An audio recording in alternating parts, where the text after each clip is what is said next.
The folks in D.C. are pushing hard for college football changes. Are we getting closer to it happening? You're talking ball with the SEC squad. From Alabama to Tennessee, from Georgia to Oklahoma, from Auburn to Texas, it's the local experts of the Locked On Podcast Network bringing you scoops, breakdowns, and the most comprehensive preview of the upcoming SEC weekend. It's the SEC squad, and we have a seat for you. Hurt feelings and thin skin are prohibited. Squad up, you're part of the SEC squad. What's up, everybody? Welcome into the SEC squad. Sit back, grab your favorite beverage, and join us as we get you ready for another week talking all things SEC. Welcome in our squad this week. We've got Stephen Willis from Locked On Ole Miss, Corey Burton, Locked On Vandy, Chris Marler, Locked On Gamecocks, Zach Blackerby, Locked On Auburn, a surprise appearance from him. I'm Chris Gordy from Locked On SEC. And fellas, the future of college athletics, very much up in the air, and a couple of folks in D.C. trying to get things on the right track. The Protect College Sports Act proposed last week by Ted Cruz and Maria Cantwell. And Wednesday of this week, we had a lot of folks testify or speaking in front of a Senate Commerce Committee hearing, including legendary Alabama coach Nick Saban, among others, in support of the bill. You guys have heard a lot of the different legendary pieces. That's so not needed, but whatever. Go ahead. You've heard a lot of the different pieces of this bill. It sounds like they're going to make an amendment, like the amendments take out what people don't want and all this, but it sounds like we're getting closer to maybe this thing being redone and put out there, and maybe it gets passed eventually. What do you guys think? I think the worst thing that you can hear is I'm from the government and I'm here to help whenever that comes out. Whenever Congress got involved, who could have predicted that this would happen? This is going to be absolutely crazy. And in this bill, the worst part of this bill is it is a direct attack on the Big Ten and SEC. All of the other stuff just glosses over, but the freeze on the Big Ten and the SEC, no expansion, no media rights additions, things like that being added makes a poison pill for this bill, even before you get to pooling media rights and all of that. But it's going to be covered up with 5 years for 5 eligibility and all the problems that you want to see fixed. There's some other stuff that is getting thrown into this that is going to be a problem. Yeah, it's I mean, a lot of the stuff that people like are, the capping what agents can take, I think at like 5%, because you got some agents out there that are taking like 10%, 12% off these kids' deals. 30%. That's good. Like I think the real uncles. Yeah, I think banning professional players like the international guys and all that, I think everybody's against that right now in college basketball. Like you're taking, if your school's getting one, you'll take them, but you're like, yeah, I also see where this is kind of a problem, that we have a 26-year-old Slavic center that played pro ball for 4 years. So those pieces people seem to like. It's the other parts of this where you get a little sticky, like capping 5 years to play 4 seasons or a one-time transfer rule. A lot of people seem to be split on those things.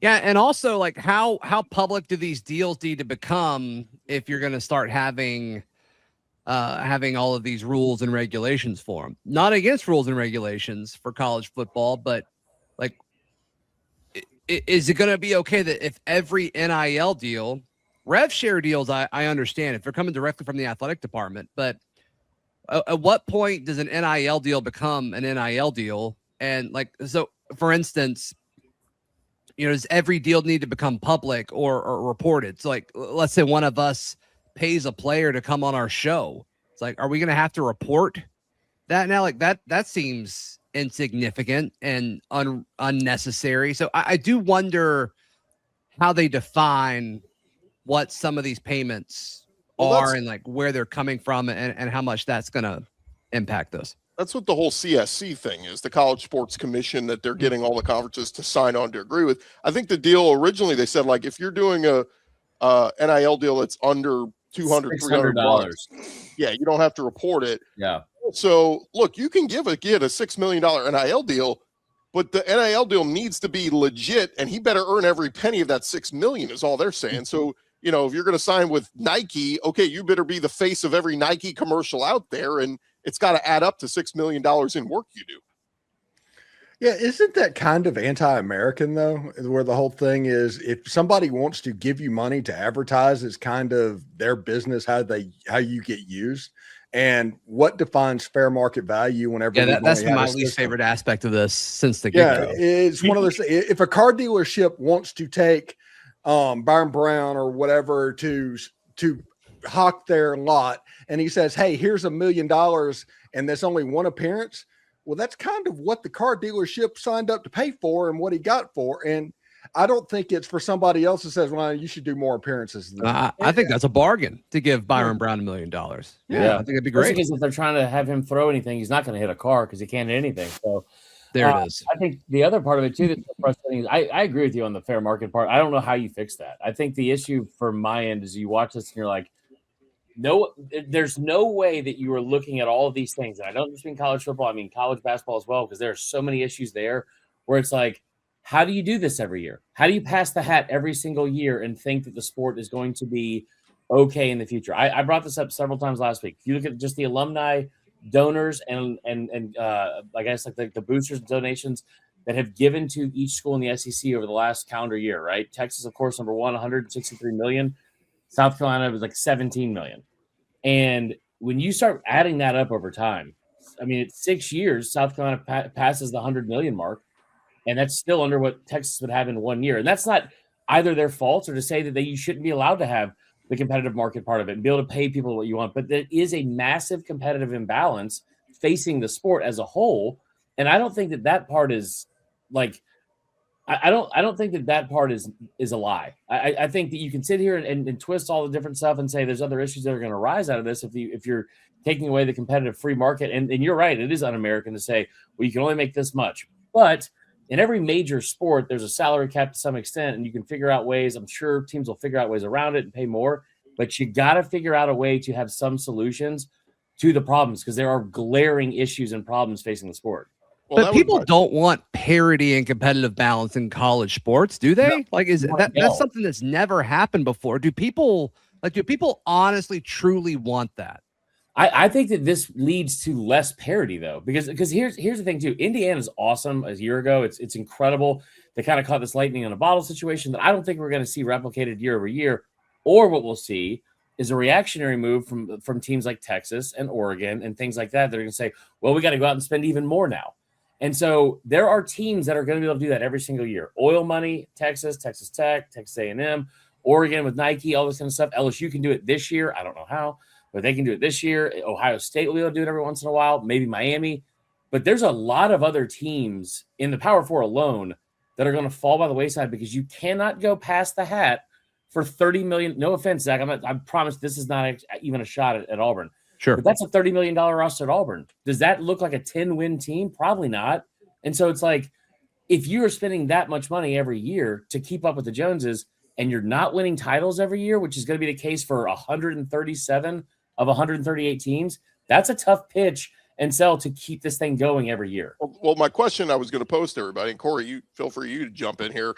Does college football need a cap when it comes to paying players? Because we heard Nick Saban and Pete Bavacqua from Notre Dame say, I think we need to fix a more realistic cap. The question becomes, there is no salary to be salary capped. There is the revenue share, which is only, $20 million for all your sports. And then there's the third party NIL. I think that's the one that people have problems with. But I mean, again, like in my opinion, like you got a CEO of Oracle wants to pay some 17, 18-year-old kid $6 million. That's kind of on him. Like that doesn't have anything to do with the school. It's just a dumb millionaire being stupid. Yeah, I remember we used to have a salary cap in college sports, like not that long ago, and the salary cap was 0. Yeah. Like, do we think everybody was actually having a salary cap of 0 during that span? I don't think that would change anything. It wouldn't. Vacated wins to prove otherwise. And you can't put a salary cap on endorsement deals. I mean, there's no salary cap in the NFL for endorsement deals, so you can't do that. One thing that is interesting that is coming, I do not know when, but it might happen this fall. There are going to be players refuse to take the field because there have been promises made, right? Going through recruiting, and the money is not on hand. This is not a liquid situation. It's just a month to month. Let's say just Texas Tech, I'm just going to throw them out there because they're outside of the SEC. Let's say they start off the season 2-4 and That's they a need solid money and they need money for October to meet Nice, Corey. payroll. Yeah. And all of a sudden, which booster is going to step up and say, okay, we're going to do this? I mean, somebody is going to refuse to take the field, I think, this fall because of promises made and not kept up with. And Well, July, look, if- July if- 1st is the day that all the rev share money hits. Like, and they've said this over and over. The CSC, they've already gone through all these deals, and they've got at like a 70% clip or something. They've been like, nope.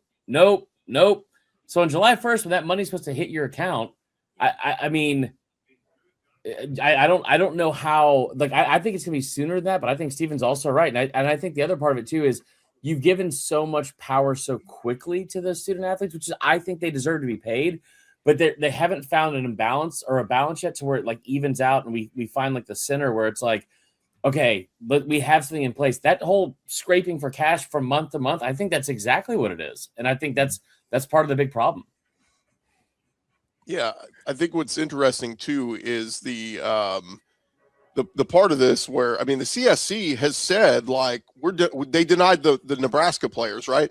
But they're even the head of their group came out and said, look, guys, we're willing to talk about this. We're not trying to shut down players from being paid.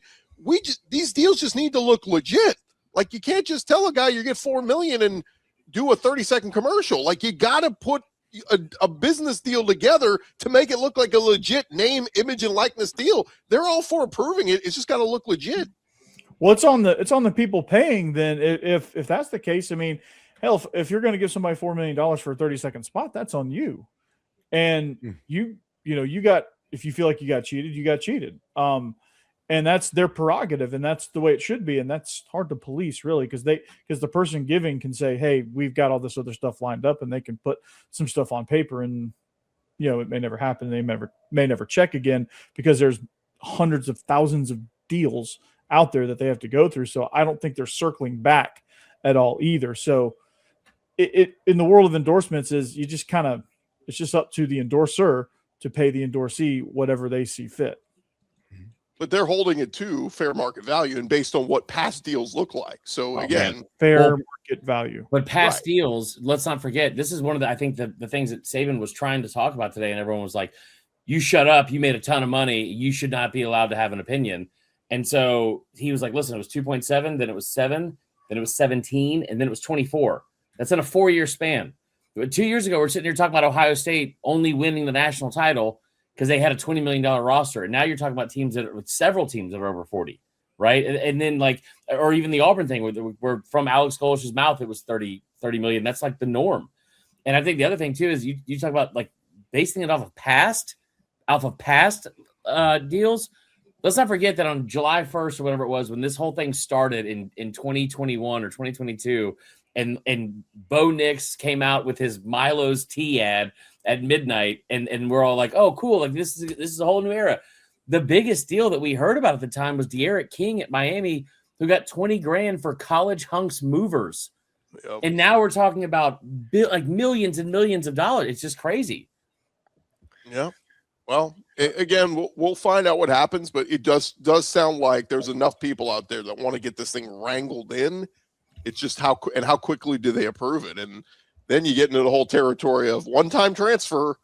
All right, better pick your school more wisely this time. We'll see how that happens. When we return here, guys, looking ahead to the 2026 season, and we're talking hot seat. ESPN put out a list of some of the coaches on the hot seat. Only one SEC coach on that list. Should there be more? We'll kick it around when the squad show returns after this. Hey, but first, guys, I want to remind you about our friends over at FanDuel. The NBA playoffs are here. We know every possession matters. And if you've never played FanDuel before, you need to get in the action right now. And they have a great offer to help you get started. Right now at FanDuel, new customers can bet $5 and get $150 in bonus bets if your first bet wins. That's right. You can bet on Auburn and Ole Miss in the Super Regional. The Tigers favored. There you go. Yeah. You can get Turn good it money into for the 150 underdog. in bonus bets just for getting started. And we got the NBA playoffs up there. Of course, we had game 1 last night with Spurs and the Knicks. If you like the underdog there, Knicks will be underdogs again in game 2. So we'll see if they Take can the get Vegas it done. Golden Knights in the NHL Stanley Cup. There you go. All that action right up there and of course, future bets for college football. You want to get an early pick in on the Heisman? You think Auburn can go over their win total? Probably not, but you can do it over there at FanDuel.com. What's their win total, Gordy? What's their win total? I think it's 7.5, something like that. 6.5. There you go. You can bet Ole Miss being favored over LSU in that There game. you go. If you have nothing else to do. Make it happen. Go to the website, FanDuel.com today to get started. As we always say with FanDuel, it is FanDuel. Play your game. Roll along here, our SEC Squad show. I want to remind you guys, too, you can become an everydayer of your favorite Locked On show. All you got to do is go to lockedon.podcast.com/everydayer. You can find your favorite show, whether it's Auburn, South Carolina, Vanderbilt, Ole Miss, or just the SEC as a whole. Become an everydayer and take advantage of the 7-day free trial right now to become an everydayer and get all your favorite shows ad-free, exclusive access to our Discord channel, and more. Become a Locked On everydayer. Gentlemen, ESPN had a piece up this week about the top coaches on the hot seat heading into 2026. Only one SEC coach made that list. You guys care to guess who that is? South Carolina, right? Yeah, we won something. It is Congratulations, Marler. At South Carolina. I'll pose the question. I guess, Marler, you could start it. How hot should Beamer's seat be, in your opinion? Oh man, that Sports Illustrated swimsuit thing was this week, so I don't want to make any inappropriate jokes, but that hot probably. I think if he's under 7 wins or 6 wins, he's definitely gone. The losing season with this roster, I think he would definitely be out. I think the other thing too is like this is the first time I think they've got it right in a while, because remember 2024 he was supposedly in the hot seat and anyone around the program was like, no, he's not. Like it's not. But this is, I think, a make or break year for him. Now, to his credit, he has gone out and made an incredible job this offseason with the retention of the roster, adding guys like Jacarius Peak, going out and some of the freshmen they brought in. I think they've gotten better across the board. Mike Shula's gone. Thank God, our national nightmare is over. So that's great. So I think all of that's good. I think he's done a really good job of putting himself in a good position too, but he absolutely has to get, I think, in my opinion, 7 wins to make sure this thing is still his next year. Do you guys think there should be any of the other SEC coaches? I mean, we got like a quarter of the league is new. I was going to bring up Jeff. Yeah. I think it's an interesting situation there. I don't know that his seat's red hot, but he's got to make some noise down there at Mississippi State. And I don't know that he can, and I don't know that Mississippi State's going to really want to wait around for him to try to figure it out. So to me, I feel like he's on the hot seat. Probably his seat's probably not as hot as Beamer's, but that's an interesting one right there. And I'm not going to say he's on the hot seat or anything like that, and I don't think there's any chance they make a change. But let Texas throw up an 8-4 this year, and see how they go crazy. Yeah, I mean, let that happen. They will lose their absolute mind, and it will get scorching. Everything like Tom Herman level is the way Austin would be. You already heard them kind of mentioning like Sark to the NFL a little bit towards the end of last year. Does that happen? Diana Rossini reported that. Oh boy, I didn't realize that. Oh gosh. Oh man, the past AJ Brown, that's exciting. No, I think I think that's a totally good point, Stephen. The Rossini part. Well, and think about a year ago at this time, like Brian Kelly, we weren't really talking him on the hot seat, but he underachieved and he was bought out. Same thing very well could happen with Sark. If things go sideways, they'll go from talking national championship to, hey, we got that buyout money right now. Like, don't test the Texas fans. They got money. The nightmare for him, I think, is not, and also, Stephen, again, great point, because I don't think anyone's talking enough about this, like him being on the hot seat. The nightmare for him is not 8-4. It's 9-3 the way Kiffin did it 2 years ago, where he gets a big win against I know they don't play Georgia, but say he goes on the road and beats Oklahoma and LSU, but then inexplicably loses to who else is on there? Mississippi State and Arkansas or something like that. Like if that were to happen and they were 9-3 and it kept them out of the playoff because they lost the games they shouldn't have lost with that roster, that's when I think you're in more trouble. I mean, 8-4 also, like, the part of this, it's so bizarre now. And the Jeff Lebby, I think, is a great point, because I don't know, or just be honest, I don't care enough about the Mississippi State stuff to wonder if he's in the hot seat. Like, they're going to be 5-7 forever. So whatever. They're permanent lifelong rivals with Vandy. So I'm going to be paying attention to them. Fair. So, but they also like Lebby can, a couple years ago we saw Malzahn do this with Bo Nix, where it's like, hey, I'm starting a true freshman. You got to give me another year and see if I can get this thing going. I really believe in this kid. 4 or 5 star. Like, Kamario Taylor's a really good athlete, and you could build that around. But nowadays with the portal and everything, that's not a selling point to say, hey, give me another year. I got this kid that I think can be really good, and we can turn it around next year, especially with what you saw with Signetti do in 2 years. Yeah, and I was going to say, I mean, Mississippi State, we can discount them all we want. Dan Mullen had them as relevant as ever. I mean, a top 10 team in the country at one point, and then number one at one and for a couple of weeks. Yeah, and then was that number one in the first ever like CFP ranking? Yeah, the first ever CFP was they were number 1 and Ole Miss was number 3. Auburn was 4. Mike Leach, Mike Leach had them competitive. So it's it's not. Yeah, okay, they can be the poo-poo them as the worst team, but like year 3, if Lebby doesn't take a step forward, absolutely the folks at Starkville should be saying we can do better than this. Well, they're talking on Sports Talk Radio about whether or not Mississippi State should move down to like G5. I mean, that's where they are at a mindset right now. They're living in that world. And Kamario Taylor, I do think that Mississippi State is going to get somebody this year. There's going to be a game where that athleticism, they can quarterback power their way to a win. But there's also going to be a game that they expect to win that they're going to struggle with because the other team's going to force the pass. And if that happens, it gets problematic. Didn't they upset somebody early last year? Was it Arizona State? Arizona State. Hey, you do not expect to walk into Starkville, Mississippi and throw for over 100 yards. Not at all. Well, if you're not used to the cowbells, I mean, it's, it's a little jarring. So annoying. I think the other part too is you brought up the G5 thing. I don't think that they should do that, but I've brought this up on my show, and I haven't even checked the comments to see how poorly it's received, because I'm sure it is.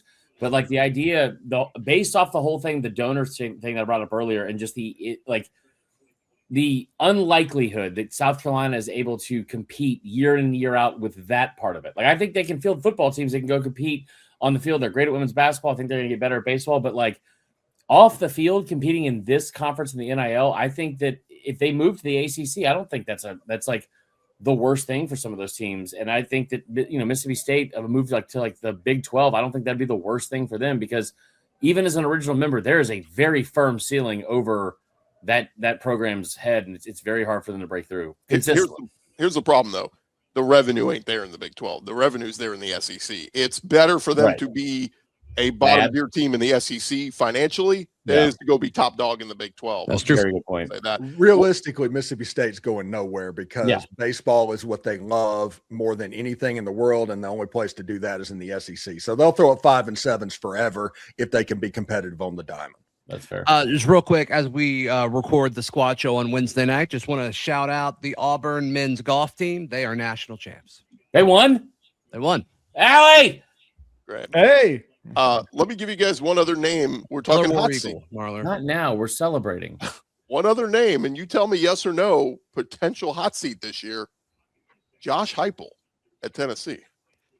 You lose to Vandy for a second straight year, that seat's going to get real hot. Especially if they put a 50 burger up on the board again. Yeah. That would be hilarious. But yes, I think I think there's certain things that have to happen for Tennessee for Josh Heupel to be on the hot seat. I don't think he's on it right now, but I think you lose to Vandy. You get – I don't think they play Georgia this year, oddly enough.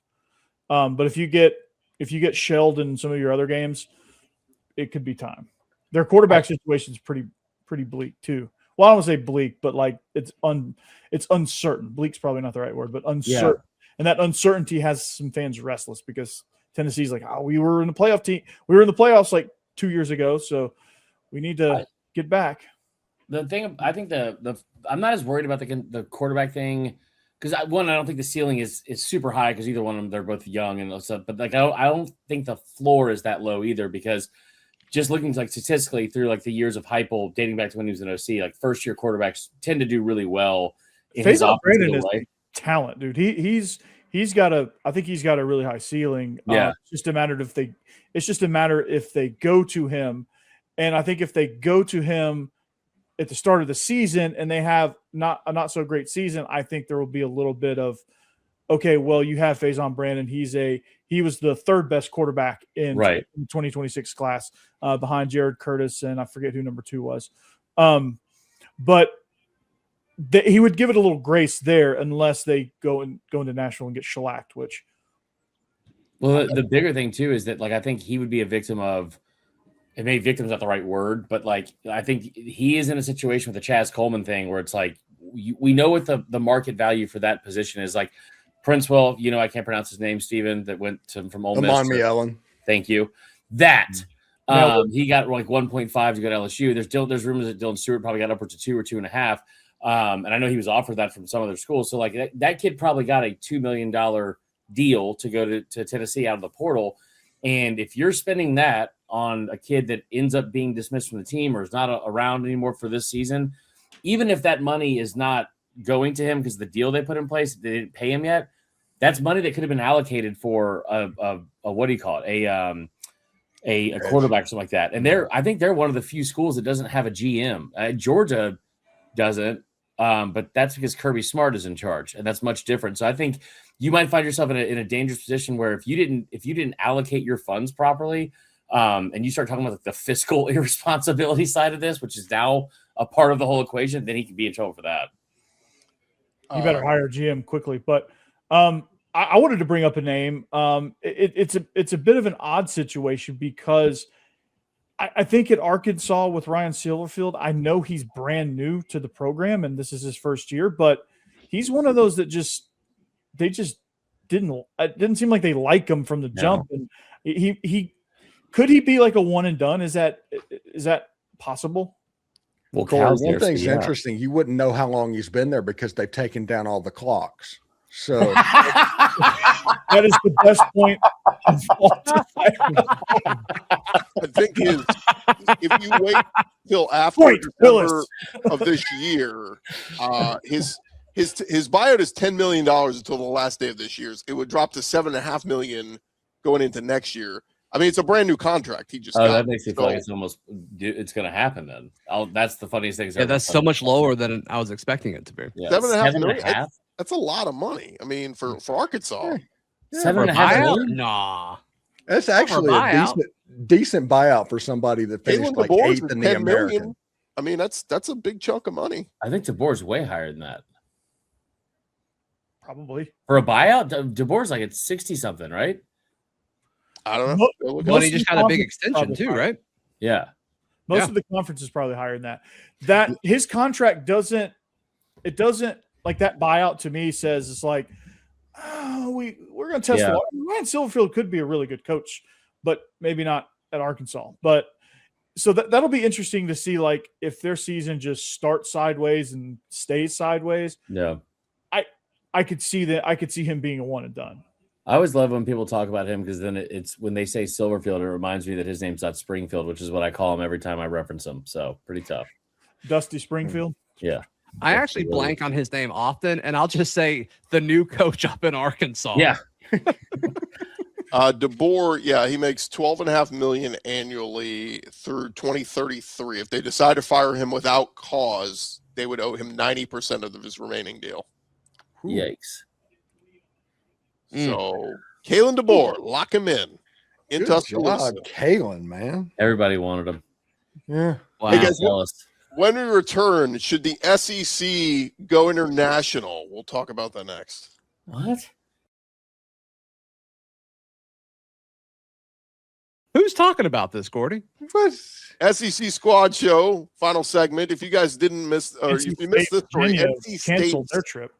Yeah. NC State's season opener against Virginia was scheduled to be played in Rio de Janeiro, Brazil, a 44,000-seat venue down there, but they are moving it back to the States. Will be played in Charlottesville, according to a statement from NC State.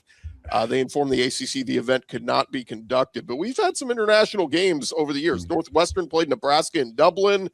North Carolina and TCU will play there this August. Pitt and Wisconsin will play in Dublin next year.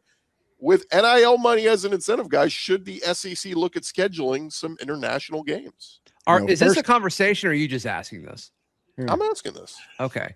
Were y'all at media days last year when Sankey was like talking to open up the week, and this journalist reporter stood up at the front of the room with a very strong English accent, and he asked about like international games? George Somerville. That's our guy. College Chaps Pod. From Scotland. He's the best. Oh, okay, cool, great. But the way Sankey answered that was like, absolutely not. Like the strength of this conference is on our campuses, was what he said. And I don't think there's a shot at it. No. Yeah. I would love to see LSU try to schedule something in Brazil and just see how Kiffin does with that game week. Well, Brian Kelly talked about going to Dublin. Kiffin would just be on the beach the whole time. He wouldn't make it to the game. Everybody talks about the NC State thing. They didn't cancel. They just went 3 and out. I mean, it's one of those situations. They just couldn't make it down there, apparently. But the ACC and the Big 12, they need the money from stuff like that.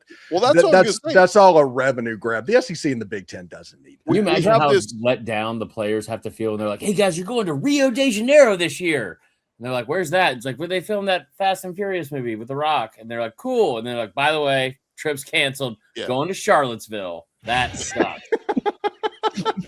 But we've Thomas Jefferson's house coming up. The Players Tournament in Las Vegas for NIL dollars.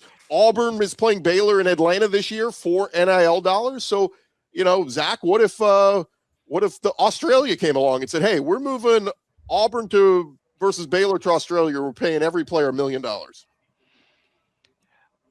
That'd be great. Yeah, that's a lot. Every player $1 million. Yeah, we'd do that in a heartbeat. I'll speak on behalf of John Cohen. We will do that if that is offered to us. I will not wake up at 5 a.m. to watch that ball game, though. If each player's getting $1 million, I don't know. That really changes the conversation. I mean, I love that they do that concept for the basketball thing in Vegas. I think it's a really cool deal.